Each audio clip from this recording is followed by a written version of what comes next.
Nous avons montré que chez un organisme unicellulaire comme la paramécie, toutes les fonctions vitales, les échanges avec l'environnement, la reproduction, sont assurées par une seule cellule. Comment l'organisation d'un organisme pluricellulaire permet-elle de réaliser ces fonctions? Prenons un exemple des niveaux d'organisation chez une plante. Par exemple, on peut observer à l'œil nu un organisme pluricellulaire, cette plante de houx. Cet organisme est constitué d'organes, par exemple la feuille, la tige, les racines. Cet organe, si on regarde de plus près à l'aide d'un microscope optique, on réalise une coupe de cette feuille, on peut observer un certain nombre de tissus. Les tissus conducteurs, l'épiderme, le tissu ici, le parenchyme palissadique ou le parenchyme lacuneux. Cet organe est donc constitué de plusieurs tissus.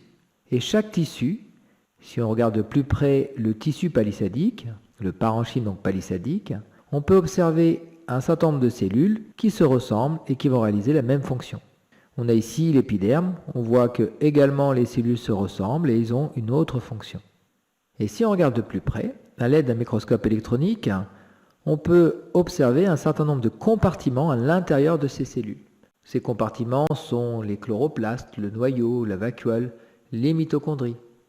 Donc ce cytoplasme est compartimenté, les compartiments intracellulaires sont appelés des organites. Et ces organites sont formés ou contiennent des molécules.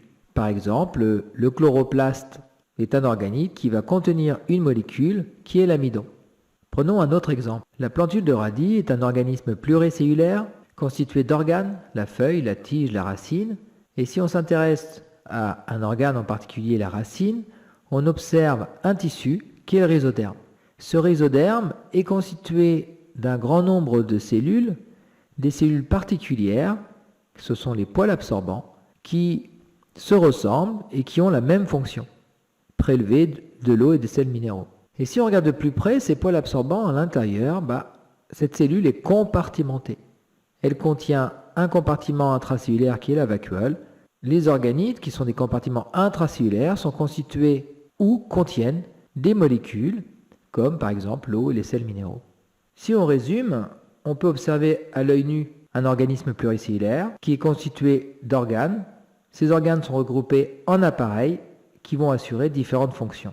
Au microscope optique, on peut observer les tissus qui constituent ces organes. Ces tissus sont constitués de cellules que l'on peut observer au microscope optique. On peut également observer des compartiments à l'intérieur de ces cellules que l'on appelle des organites. Et avec un microscope électronique, il est possible d'observer les compartiments qui se trouvent dans les cellules, les organites, mais aussi des technologies récentes permettent de visualiser les molécules contenues dans la cellule ou dans ces organites. Des outils numériques permettent de modéliser également la structure tridimensionnelle de ces molécules.